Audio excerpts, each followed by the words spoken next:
Hello viewers, నేను మీ భవానీ. భవానీ కథల ప్రపంచం ఛానల్కి మీకు స్వాగతం.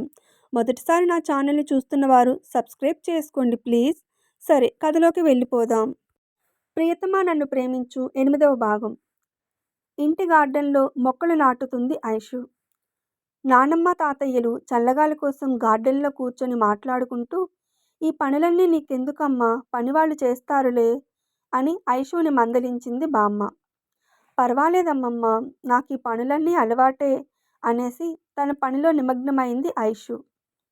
అక్షయ పెద్దవాళ్ళకి కాఫీ స్నాక్స్ తీసుకుని వచ్చి ఇస్తూ, రోహన్, ఆడింది చాలు, వచ్చి చదువుకో అంది. ఇంకొంచెం సేపు ఆడుకుంటాను మమ్మీ అన్నాడు బాబు. గంట నుండి ఆ మాటే అంటున్నావు, వచ్చి చదువు అని కొప్పడింది తల్లి. అయినా రోహన్ రాకపోయేసరికి, అక్క, గుడ్ బాయ్స్ చెప్పిన మాట విని చక్కగా చదువుకుంటారు కదా అని అంది ఐషు. అవునందామె.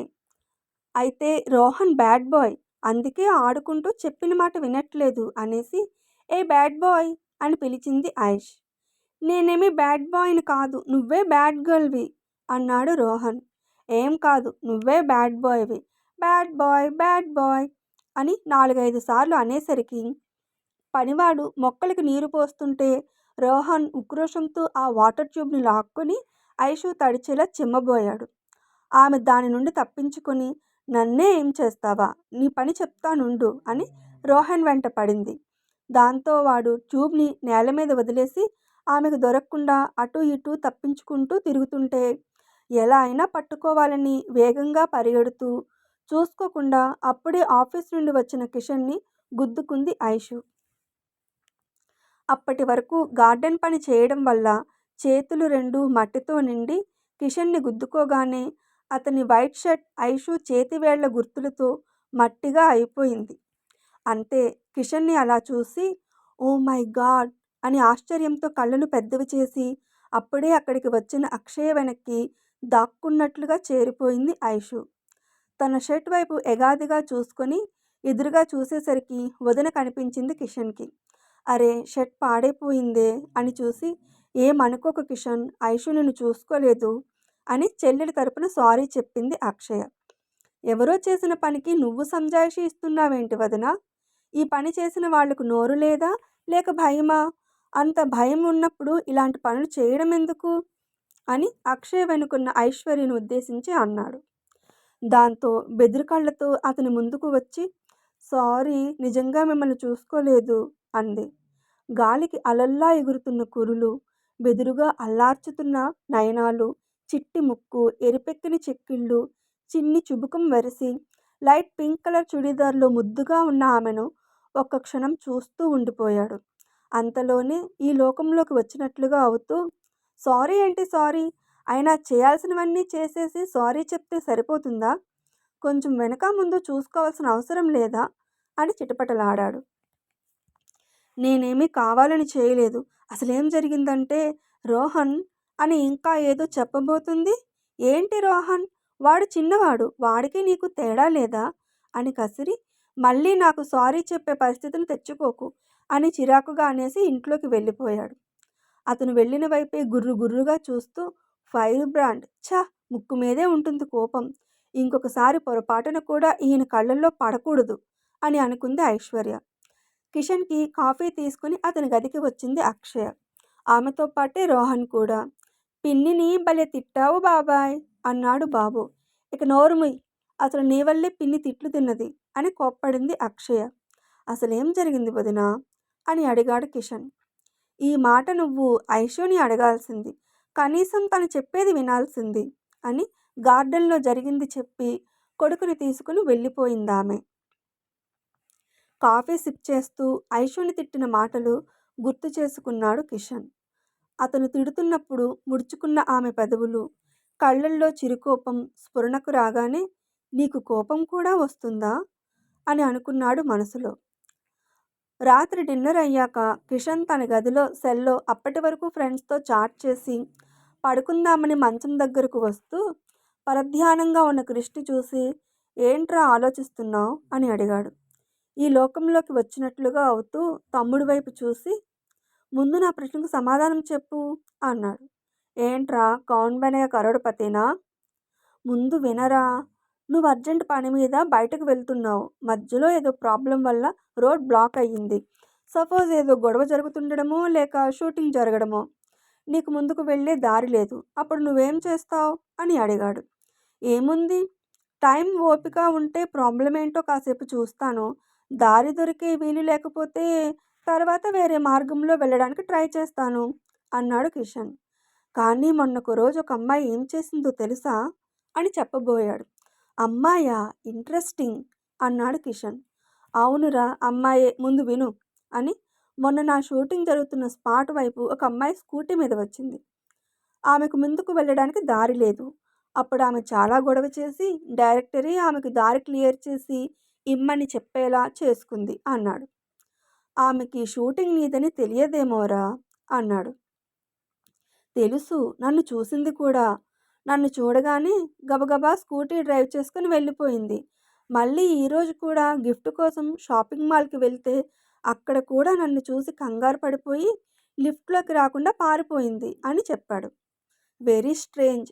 ఇంతవరకు నీ వెంట అమ్మాయిలు పడడమే విన్నాను కానీ ఈమె వెరైటీ అన్నాడు కిషన్. కదా అని సాగదీశాడు. ఏంట్రా సటైరా? కాదురా నిజంగానే అన్నాను అని. ఆమె నన్ను చూసి ఎందుకలా పారిపోతుందంటావ్ అని అడిగాడు. ఈ ప్రశ్న నన్ను కాదు, ఈసారి కనిపిస్తే ఆమెని అడుగు. ఆ విషయం నాకు తెలియదు మరి అని సటైర్ వేసి, సరే నాకు నిద్ర వస్తుంది, రేపు షూటింగ్ కోసం త్వరగా లేవాలి అనేసి మంచం మీదకు చేరి ముసుగేసుకున్నాడు. వీడు అమ్మాయి గురించి ఆలోచిస్తున్నాడు అంటే విషయం ఏదో ఉంది అని అనుకున్నాడు కిషన్ మనసులో. సాయంత్రం 6 అవుతుండగా హలో అంకుల్, హాయ్ వైషు అని హాల్లో ఉన్న తండ్రి కూతుళ్లను విష్ చేసింది పక్కింటి ప్రియ. అప్పటికి వైషు ప్రియులు మంచి ఫ్రెండ్స్ అయిపోయారు. మా ఫ్రెండ్స్ అంతా పబ్కి వస్తున్నారు, నేను కూడా వెళ్తున్నాను, నువ్వు కూడా నాతో వస్తావా అని అడిగింది Priya. Sorry Priya, I'm not interested అంది వైషు. నేనున్నానని వెళ్ళడం ఇష్టం లేదని చెప్పనవసరం లేదు అన్నాడు తండ్రి. డాడ్, నిజంగానే నాకు వెళ్ళడం ఇష్టం లేదు. మీరున్నారని మరోలా మాట్లాడాల్సిన అవసరం నాకు లేదు. You know me very well అంది చిరుకోపంగా. అప్పుడే ప్రియా సెల్ రింగ్ అవ్వగానే ఆమె పక్కకు వెళ్ళి మాట్లాడుతుంది. లుక్ డియర్, ఎంజాయ్ చేయాల్సిన వయసులో ఎంజాయ్ చేయాలి. అయినా ప్రియా నిన్ను ఫస్ట్ టైం బయటకు రమ్మని అంత ఫ్రెండ్లీగా పిలిచింది కదా, నో చెప్తే బాగోదు అన్నాడు తండ్రి. ఏంటో పబ్బుకు వెళ్తానంటే వద్దనే వాళ్ళని చూశాను కానీ ఇలా కోరి వెళ్ళమనే వాళ్ళని మిమ్మల్నే చూస్తున్నాను అంది వైషు. మరీ అంత ఫీల్ అయిపోకమ్మా, ఇప్పుడేగా ఆఫీస్ నుండి వచ్చారు, కాసేపైనా ప్రశాంతంగా ఉండొచ్చని నిన్ను బయటకు పంపించేస్తున్నారు మీ నాన్న అంది తల్లి భర్తకి కాఫీ అందిస్తూ. అవునా డాడీ అని అడుగుతూ కోపంగా ముఖం పెట్టింది. ఇది అన్యాయమేనా? అనవసరంగా నన్నెందుకు ఇరికిస్తున్నావు? ఏది ఆ పచారీ లిస్ట్ ఇవ్వు, మార్కెట్కి వెళ్తాను అన్నాడు మోహన్. అంతే, తల్లి మాటలు వినగానే కోపంగా ఉన్న వైషు ఫేసులో ఫీలింగ్స్ మార్చేస్తూ ఇక్కడే ఉంటే డేంజర్ అని రెడీ అవడానికి తన గదిలోకి పారిపోయింది. మార్కెట్ అంటే గుర్తొచ్చిందండి అని ఆ రోజు వైషుకి ఇచ్చిన పెట్రోల్ మనీ కోసం చెప్పింది మీనా. అదేంటి, ఆ ముందు రోజు సాయంత్రం వైషు నేను బయటకు వెళ్ళినప్పుడు ఫుల్ ట్యాంక్ చేయించాను కదా అన్నాడు భర్త. ఆ విషయం నాకు చెప్పాలి కదా అని మీనా. నువ్వు అడగొచ్చు కదా అని మోహన్. ఇద్దరూ చిన్నగా గొడవ పడుతుంటే రెడీ అయిపోయి తన గదిలో నుండి బయటకు వచ్చి బాయ్ మమ్మీ, బాయ్ డాడీ అని చెప్పేసి మోహన్ పిలుస్తున్నా వినిపించుకోకుండా ప్రియని తీసుకుని హడావిడిగా స్కూటీని స్టార్ట్ చేసుకుని వెళ్ళిపోయింది వైషు. అన్నయ్య, ఇప్పుడు నీకేమైనా పని ఉందా అని అడిగింది హని అప్పుడే ఆఫీస్ నుండి వచ్చి ఫ్రెష్ అయి హాల్లో కూర్చుని కాఫీ తాగుతున్న కిషన్ని. లేదు, అయినా ఎందుకు అడుగుతున్నావురా అన్నాడు. ఏం పని లేదు కదా, అయితే పబ్కి వెళ్దాం పదా అంది. పబ్కి ఎవరు చెల్లితో వెళ్ళరు అన్నాడు కావాలనే. అయితే నాకు బాయ్ ఫ్రెండ్ని, నీకు గర్ల్ ఫ్రెండ్ని తీసుకురా అంది. ఏంటే గర్ల్ ఫ్రెండ్ అంటున్నావు? వీడికి ఎవరైనా ఉన్నారా? ఉంటే ముందే చెప్పండి, అనవసరంగా పెళ్ళిళ్ళ పేరయ్యని ఇబ్బంది పెట్టడం ఎందుకు అంది జానకి అప్పుడే హాల్లోకి వస్తూ. నేనేదో తమాషాకి అంటే నువ్వేంటి నానమ్మ అనేసి, తీసుకెళ్ళన్నయ్య ప్లీజ్, నా ఫ్రెండ్ ముంబై నుండి వచ్చింది. తను వచ్చిన విషయం ఫోన్ చేసి చెప్తే కలుస్తాను అన్నాను. తను ఈరోజు పబ్‌లో కలుద్దామంది. ప్లీజ్ అన్నయ్య అని బ్రతిమలాడింది. సరే 10 నిమిషాల్లో వస్తాను అని రెడీ అవ్వడానికి తన గదికి వెళ్ళాడు. కిషన్ ఆఫీస్‌కి నార్మల్‌గానే వెళ్తాడు. కానీ ఇలా బయటకు వెళ్ళేటప్పుడు మాత్రం ఒకేలా ఉన్న క్రిష్ వల్ల కిషన్‌ని చూసి క్రిష్ అనుకొని ఇబ్బంది అవుతుందని ఇతను కూడా క్రిష్‌లా గడ్డాలు, మీసాలు, టోపీ, గాగుల్స్ ఇలా ఏవో ఒకటి పెట్టుకొని రెడీ అవుతాడు. ఇప్పుడు కూడా దట్టంగా ఉన్నట్లుగా పెట్టుడు గడ్డం, ట్రాన్స్‌పరెంట్ కళ్లద్దాలు పెట్టుకొని హాల్లోకి వచ్చాడు. వదినా, ఐషు ఏది కనిపించట్లేదు అని అడిగింది హనీ అక్షయని. లైబ్రరీకి వెళ్ళింది అంది అక్షయ. అదేంటి, ఐషుకి లైబ్రరీలో ఎలో లేదు కదా అని సీరియస్నెస్ నటిస్తూ అన్నాడు కిషన్. ఎందుకని అని అడిగింది వదిన అనుమానంగా చూస్తూ. ఎందుకంటావేంటి వదిన, తను ఒక నిమిషం కూడా మాట్లాడకుండా ఉండలేదు కదా అన్నాడు. ఆహహహ, గొప్పగా చెప్పావులే. ఐషు రాణి, నీ పని చెప్తా. ముందైతే పద, టైం అవుతుంది అని అన్నయ్యను లాక్కుపోతుంది హనీ. అప్పుడే బ్లూ జీన్స్ వైట్ టాప్లో ఉన్న ఐషు చెవికి భుజానికి మధ్య సెల్ని ఉంచి మాట్లాడుతూ 6-7 పుస్తకాలను 2 చేతులతో పట్టుకొని ఇంట్లోకి వస్తూ ఎదురుగా వస్తున్న కిషన్ని చూసుకోకుండా గుద్దేసింది. పెట్టుడు గడ్డంతో వెరైటీగా ఉన్నా కూడా చూపులో కోపాన్ని ప్రదర్శిస్తున్న కిషన్ని చూసి oh my God, not again అనుకుని I will call you later అని ఫోన్ పెట్టేసి I'm really very very sorry, నిజంగానే చూసుకోలేదు, మళ్ళీ ఇలా రిపీట్ అవనివ్వను, ప్రామిస్. ఇప్పుడు మీరు నన్ను తిట్టి మూడ్ పాడు చేసుకోవద్దు, బయటకు వెళ్తున్నట్లున్నారు, వెళ్ళండి అని కిషన్కి అపాలజీ చెప్పి కింద పడిన పుస్తకాలను తీసుకుంటుంది ఐషు. వావ్, మనిద్దరిది సేమ్ డ్రెస్ అని పించి కొట్టింది హనీ. ఇద్దరూ same model jeans T shirt వేసుకున్నారు. ఐషు, ఈ పుస్తకాలన్నీ నువ్వు చదవడానికేనా అని అనుమానంగా అడిగింది హనీ. కాదు, ఇందులో నాకు ఒక పుస్తకం మాత్రమే, మిగిలినవన్నీ కామిక్ ఇంకా నాలెడ్జ్ బుక్, రోహన్ కోసం అనేసి లోపలికి వెళ్ళిపోవడానికి కదిలింది. వాటిని రాము భద్రంగా ఉంచుతాడు, కానీ నువ్వు మాతో పాటు బయటకు రా అంది హనీ. ఎక్కడికి? పబ్కి. అక్కడికైతే నేను రాను, మీరిద్దరూ వెళ్ళండి. ఏం, మొన్న తిట్టాలని కోపం వచ్చిందా, అందుకే ఇప్పుడు మాతో రానంటున్నావా అని అడిగాడు కిషన్. నో, అలా ఏం లేదు, మొన్నటిది మొన్ననే అయిపోయింది. నాకు ఆ వాతావరణం పడదు. ఒకసారి వెళ్ళాను, అస్సలు నచ్చలేదు, అందుకే రానంటున్నాను అంది ఐషు. ఇప్పుడు నచ్చుతుందిలే, మేమిద్దరం ఉన్నాం కదా అని ఐషు చెప్పేది వినిపించుకోకుండా లాక్కొని వెళ్ళిపోయింది హనీ. వీళ్ళు అనుకున్నదే అయిపోవాలి అని అనుకుంటూ కారు వెనుక సీట్లో కూర్చుంది ఐషు. అన్న పక్కన కూర్చుంది హనీ. సిగ్నల్ పడగానే వెహికల్ని ఆపాడు కిషన్.